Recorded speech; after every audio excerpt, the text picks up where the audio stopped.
Now I want to talk about strategies that people employ that send conversations to craziness. The first strategy that people use that send conversations to craziness is to argue the facts. What ends up happening in us is somebody will say something that either we disagree with, or they might have their facts a little bit crooked, or they're a little bit off from what we think happened in the event.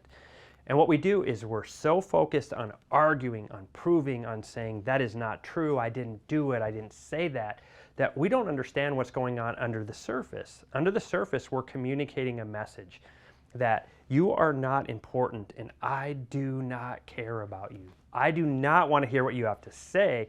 I want to focus on the fact that I'm right and you're wrong. And anytime you create an environment where there's a winner and there's a loser, everybody loses. So I want to encourage you, don't argue the facts. That strategy will never work because you'll communicate to the person, I don't care about you. Another strategy we employ that drives people to chaos in conversations is where we try to deny or dismiss or disregard a person's feelings. Another way that's a little bit more where you're actually listening but not effective is when you defend yourself.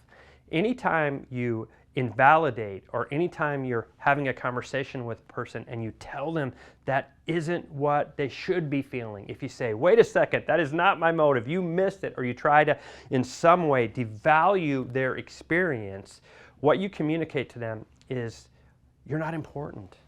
I care more about how I'm seen than what it is that you're actually saying. So I want to say to you, anytime you do not validate, anytime you do not acknowledge, what you're doing is driving the conversation to chaos. The last strategy that people employ is when it comes to the meaning. Everyone takes their experience and then they assign it meaning. Whenever they assign it meaning, what they do is they make judgments, they make assessments. Was this person doing something that was good or bad? Did they mean to harm me? Did they mean not to harm me?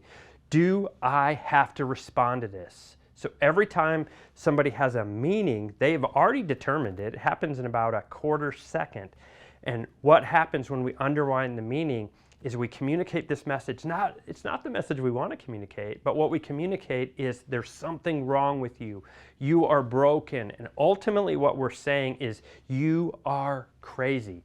So what I would suggest to you, if you want to communicate effectively, then you have to not only not argue the facts, not deny a person's experience, but not undermine the meaning, because all three of those things will make sure that you don't have effective communication.